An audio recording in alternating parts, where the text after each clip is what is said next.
One of the most infamous men in the world, Andrew Tate's misogynistic tirades have been viewed billions of times online. He's now been effectively banned, though, from the internet. He doesn't think that's fair. Tonight, I'm going to try and work out if it is.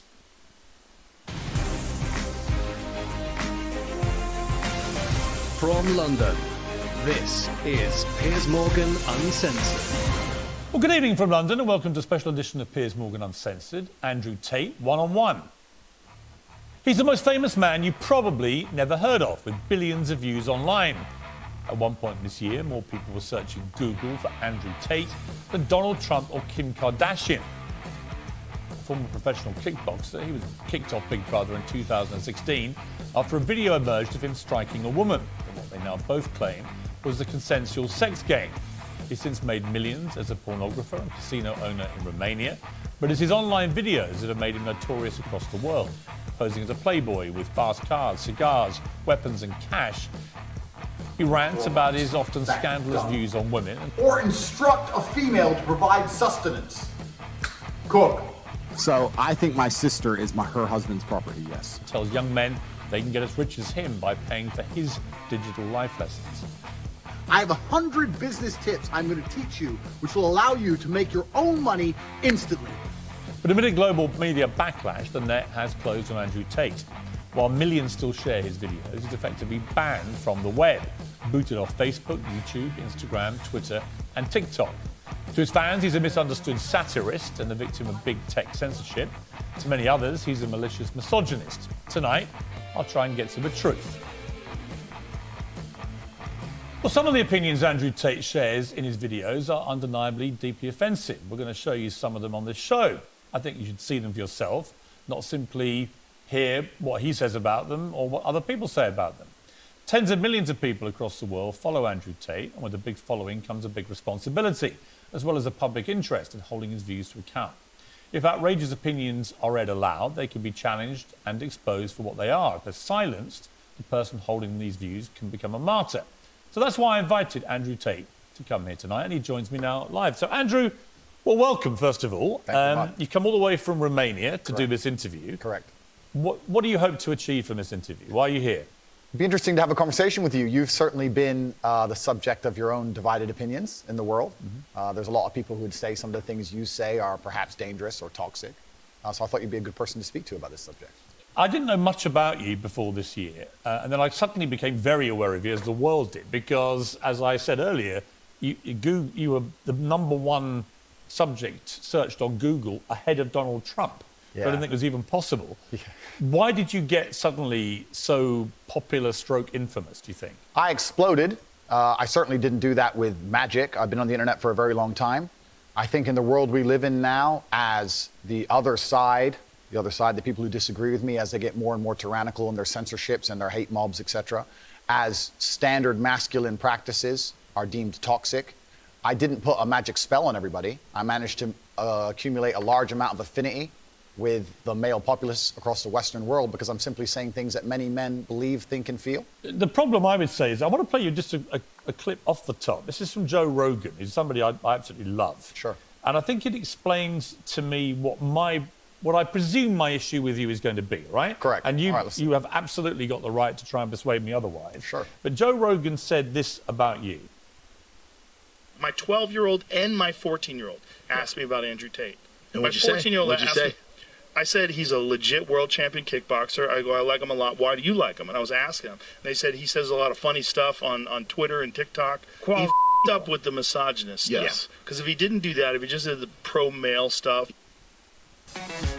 In a recent Dove Care Factor survey, we took a temperature check to see how Australian women were feeling about themselves and their self-care. Almost all our respondents said that self-care was a non-negotiable. But not everyone has the same priorities.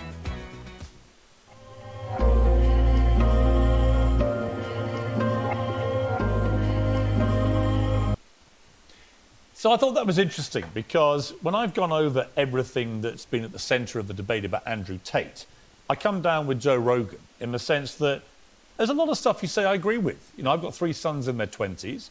It's not easy, actually, being a young male in the modern world. And I think a lot of the things that you say about that can resonate with them. Yeah. The problem comes with the, I don't know, 10, 20% or whatever of your output, which on the face of it appears to be blatant misogyny. And when you couple that with your massive influence and huge reach, that is why the social media companies have decided to effectively cancel you. I don't believe in cancellation. I don't believe in censorship particularly. That's why I've invited you to come on the show.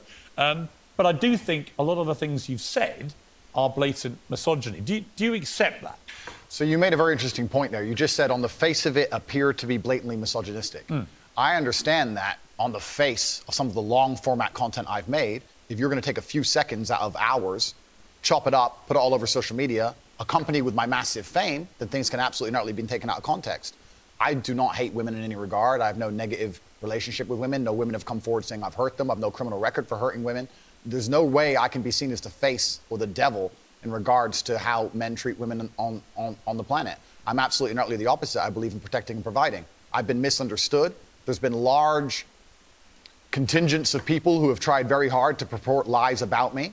And the truth of the matter is, I've been producing content for a very long time. Hours and hours of videos been cut down to 2 or 3 seconds of clip. Those clips have gone viral and people misunderstand me. But I think you've used this phrase and be taken out of context. And I'm not sure that is correct in the sense that it still comes out of your mouth. And some of the things some of the things you've said, I just think are blatantly. Well, let's do them. Let's hear them. Let's go through some. Sure. Right. So you said this about Me Too stroke rape. This is probably 40% of the reason I moved to Romania. In Eastern Europe, none of this garbage flies. You go to the police and say, he raped me back in 1988. They'll say, well, you should have done something about it back then. Yeah, so the point I was making was obviously at the height of the Me Too scandal, and also if we look at Amber Heard and Johnny Depp, there's been a lot of high-profile cases where men have been accused of things they did not do without evidence, and their lives have been completely and utterly destroyed. Right. When I say these things, people sit and say that, oh, he hates women. I don't hate women. I think rape is disgusting. I would take a stronger stance on rape than the British government. I think these people should face the death penalty. But to sit and say that women without evidence can go forward and just make up accusations against men, even though they've been repeatedly proven to destroy men's lives at will, is absolutely not. What about a woman who was raped back in 1988 and goes to the police? Then the man should face absolute and complete justice.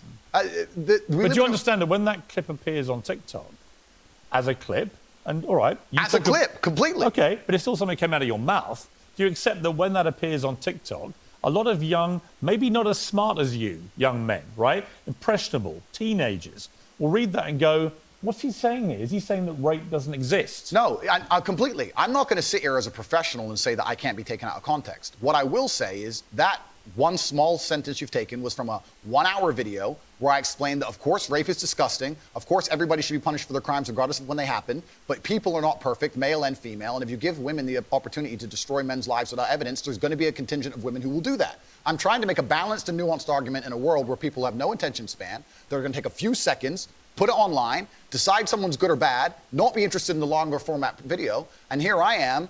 No, I'm certainly a person who takes personal responsibility. That's who I am as a person.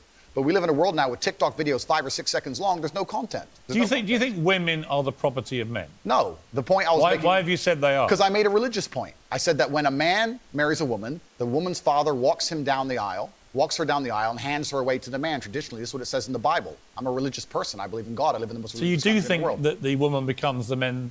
I think she takes his last name. I mean, let's watch the clip that you said about this so that we can get it in context. So I think my sister is her husband's property, yes. When a bride is walking down the aisle to marry the groom, the father walks next to her and gives her away. True or false?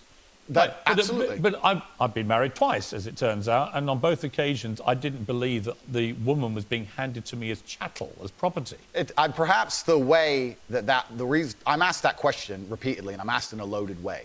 So would you rephrase what you said there? Now, that's an interesting point about phrasing.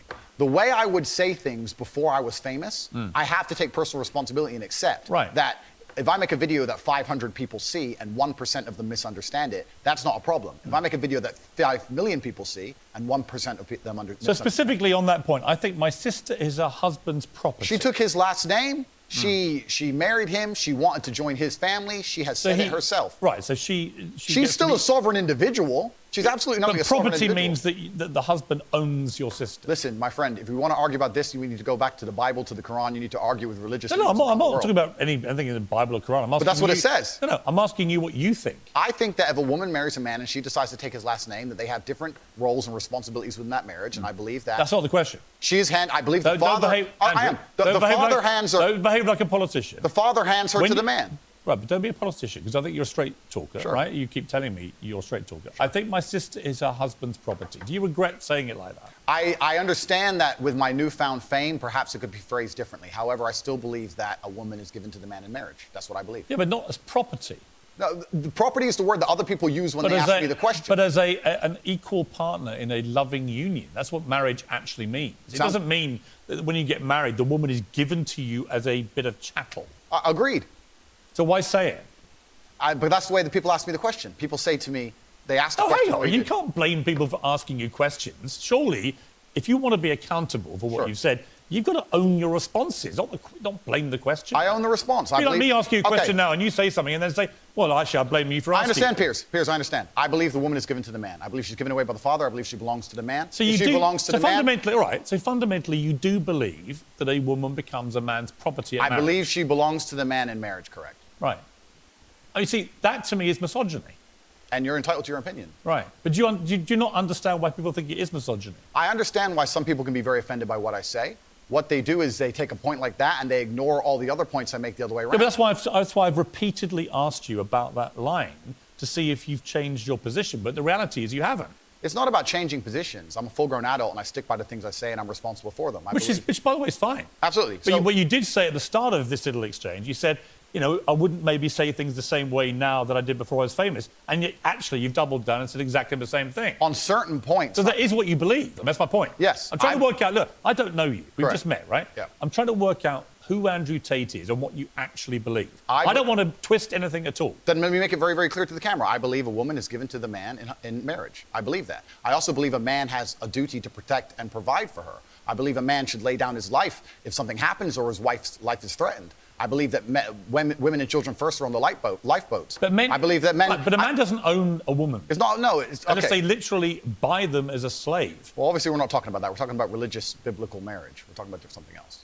Yeah, but I'm a Christian. I don't believe that I own my wife. Do you believe your wife was given away to you when she took your last name? I believe that there is a process where a father traditionally walks his daughter down the aisle and hands his daughter to this man, and they stand there and become a union of two loving people agree. in a partnership. No, there's no ownership involved. I didn't say He's not selling her. The father of the bride isn't selling his daughter. No, absolutely. That's But what property means. It's She not- becomes a it's not member like of your house, family. is it? I think we're arguing over semantics. We're That's not, what though, we're because fundamentally, I don't believe a man owns a woman. You do. Well, I don't think a man owns any sovereign individual. I don't think we live in the world of slavery. I don't own any men or any woman. Right. Nobody owns But when you anybody. use phrases like property, that's what you imply. I understand. And so my point again is, you're a smart guy, right? Correct. There's no denying that. You're a smart, you're a good talker. I've seen a lot of the stuff. But what I don't think you quite fully understand. No, I understand is that very well, when Piers. young, impressionable people I understand who that are very not well. as smart see things like, I think my sister is her husband's property, yes, and you've just reaffirmed that belief. They think that they have the right to own women. I understand that very well, Piers. Which That's is why people think you're a misogynist. Completely. I understand all of this very well, which is why when you're saying I was backtracking, I'm not. Do you have any regret, though, over the way you phrase this stuff? Well, this is the point I was trying to make. The point I'm trying to make is when I was not nearly as famous and I was making long format content, I was not sitting there anticipating I'd become the most Googled man on the planet and that a few seconds could be taken out of context. That was not my anticipation. No, but it's I still didn't what you plan. believed. It's what you believe now. So what's the difference? It's not about, you're asking me, you're saying that young people who are If impressionable. you said to me, look, Piers, honestly, I've had time to think about this, and I wish I hadn't said it, I don't believe that. That's one thing. Actually, you've said the opposite. You said, actually, that's what I think, yeah. I think that when a... So it doesn't really matter whether you recorded it when you're famous or not famous. It's what you actually believe, right? I believe that a man has a duty to protect and provide for a woman. I believe that a woman's father gives her away to the man. That's what I believe, and that's in my marriage. That's the circumstance I'm going to live under. If people want to live in a different scenario, that's completely theirs. Their prerogative. You went on to say about authority over women. If I have a responsibility over her, I must have a degree of authority. Yeah. For the same reason, if I have responsibility over and people are going to use their mind, it's an example, an analogy. responsibility over a child, I have to have some authority. Yeah. So you believe as part of your ownership or your property of the woman, you have authority over her. No, I believe if you have That's what you said. I believe if you have responsibility over something, you have to have a degree of authority or you can't be responsible. Yeah, but authority means, again, that you're the boss. The point I'm making, if you'll please let me finish Sure. at this point. The point I was trying to make was talking about the safety of a woman. She was walking alone at night, and I was saying, well, I wouldn't let my woman walk alone at night.